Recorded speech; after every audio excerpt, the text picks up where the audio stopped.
بسم اللہ الرحمن الرحیم۔ ایسی عورت کی جس کی کوئی نماز قبول نہیں ہوتی، وہ کون سی عورتیں ہیں کہ جن کی کوئی بھی نماز قبول نہیں ہوتی؟ ایک مرتبہ ام حامد رضی اللہ تعالیٰ عنہ رسول اللہ صلی اللہ تعالیٰ علیہ وسلم کے پاس آئی اور کہتی ہیں، یا رسول اللہ صلی اللہ تعالیٰ علیہ وسلم، میرا جی چاہتا ہے کہ میں آپ کے ساتھ نماز پڑھوں۔ سوچے اس سے بڑی کوئی تمنا یا اس سے بڑی کوئی خواہش ہو سکتی ہے کہ رسول اللہ صلی اللہ تعالیٰ علیہ وسلم کی امامت میں نماز پڑھنے کا موقع مل جائے؟ اس سے بڑا بھی کوئی خوش نصیب ہو سکتا ہے؟ ذرا آگے کی بات بھی غور سے سنیے گا۔ رسول اللہ صلی اللہ تعالیٰ علیہ وسلم نے فرمایا، میں جانتا ہوں کہ تم میرے ساتھ نماز پڑھنے کو پسند کرتی ہو، لیکن میں کہنا چاہ رہا ہوں، ذرا غور سے سننا۔ رسول اللہ صلی اللہ علیہ وسلم نے فرمایا، جو تم اپنے دار میں یعنی اپنے گھر میں نماز پڑھو گی، وہ کسی مسجد میں جا کر پڑھی جانے والی نماز سے بہتر ہے۔ رسول اللہ صلی اللہ علیہ وسلم نے فرمایا، چپکے سے جو عورت نماز پڑھے گی وہ سب سے بہتر ہوگی۔ ام حامد رضی اللہ تعالیٰ عنہ نے جب یہ بات سنی تو وہ واپس چلے گئی۔ انہوں نے گھر کے کونے میں نماز کی جگہ چنی، جہاں اندھیرا تھا، جہاں کسی کی نظر بھی نہیں پہنچتی تھی۔ رسول اللہ صلی اللہ تعالیٰ علیہ وسلم کی صحابیہ پھر وہاں ہی نماز پڑھا کرتی تھی، یہاں تک کہ وہ اپنے رب کے پاس چلی گئی۔ محترم دوستو، کیا آپ نے کبھی یہ بھی سوچا ہے کہ کوئی عورت گھر کے کام کاج کر کے، بچوں کو کھلا پلا کر، شوہر کی فرما برداری کر جب اس کا تھکاوٹ سے برا حال ہو جائے، سردی کا موسم ہو، رضائی اور کمبل میں لیٹی ہوئی ہو، سردی سے تھر تھر کانپ رہی ہو، اور پھر اللہ کی پکار یعنی اذان کی آواز سن کر گرم کمبل چھوڑ کر اور سخت سردی میں ٹھنڈے پانی سے وضو کرے، ٹھنڈے پانی اور سردی کی وجہ سے جسم کے رونگٹے کھڑے ہو جائے، سردی سے جسم کانپ رہا ہو، سردی ایسی ہو کہ دانت بھی کانپنے لگے، پھر بھی ایسی عورت اللہ تعالیٰ کی رضا کے اور ثواب کی نیت سے وضو کرے اور پھر سردی کو برداشت کر کے نماز ادا کرے اور اس کی نماز ہی قبول نہ ہو۔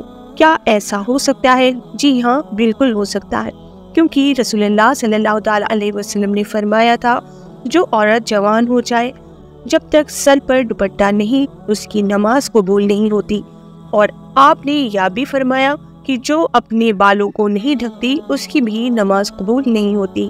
رسول اللہ صلی اللہ علیہ وسلم نے فرما دیا کہ اگر کوئی عورت خوشبو لگا کر مسجد جاتی ہے اور اس کی خوشبو دور تک پہنچ جاتی ہے تو جب تک وہ عورت غسل نہیں کر لیتی، اس کی نماز قبول نہیں ہوتی۔ اسی لیے فرمایا ہے کہ اے عورتوں کی جماعت، تم میں سے کوئی مسجد میں جانا چاہے تو خوشبو لگا کر نہ جایا کرے۔ روایت ہے کہ جب تک ایسی عورتیں غسل نہیں کر لیتی، ان کی نماز قبول نہیں ہوتی۔ خداوند کی نافرمانی کرنے والی عورتیں، حدیث کے الفاظ سے کہ 3 ایسے لوگ ہیں جن کی نماز قبول ہونا تو دور کی بات ہے، کان سے اوپر ہی تک نہیں پہنچ پاتی۔ وہ کون سے لوگ ہیں؟ ایسا غلام جو مالک کی اجازت کے بغیر دوڑ جائے، وہ جا کر تہجد بھی پڑھے گا تو قبول نہیں ہوگی۔ ایسی عورت جو اپنے خاوند کو ناراض کر کے رات گزارتی ہے، ان کی نماز بھی قبول نہیں ہوتی۔ رسول اللہ صلی اللہ تعالیٰ علیہ وسلم نے فرمایا، کیا میں تمہیں ایسی عورتوں کے بارے میں نہ بتاؤں جو قبر سے سیدھا جنت میں چلی جائیں گی؟ صحابہ اکرام نے عرض کیا، یا رسول اللہ صلی اللہ تعالیٰ علیہ وسلم، بتائیے کہ وہ خوش نصیب عورتیں کون کون سی ہیں؟ فرمایا، زیادہ بچے جننے والی عورت یعنی زیادہ بچے پیدا کرنے والی عورت مرنے کے بعد قبر سے سیدھا جنت میں جائے گی۔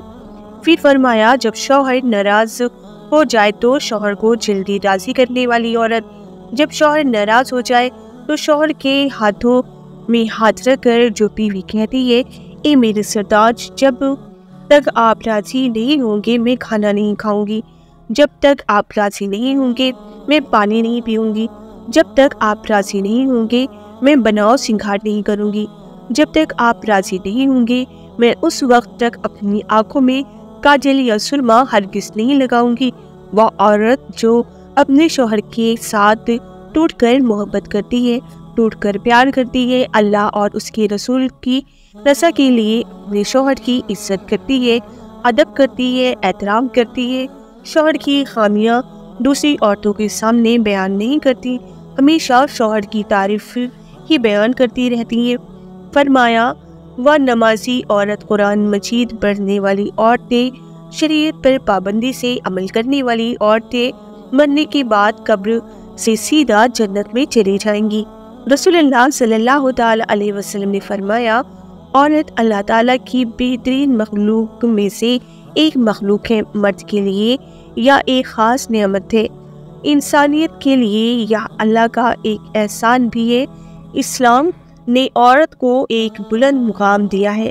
اسلام نے عورتوں کو سونے، چاندی، زیورات اور ریشم کے استعمال کی اجازت دی تاکہ عورت ان چیزوں کے ذریعے اپنے حسن کو مزید بڑھا سکے۔ رسول اللہ صلی اللہ تعالی علیہ وسلم نے صحابہ اکرام کو تاکید کرتے ہوئے کہا، یہاں تک کہ فرمایا میرے صحابہ جب تم کافی عرصے بعد سفر سے گھر لوٹو تو اچانک گھر میں نہ جایا کرو، کیونکہ اپنی عورتوں کو اتنا موقع ضرور دو کہ وہ بن سنور کر خوبصورت ہو کر بڑے پیار اور محبت سے تمہارا استقبال کرے۔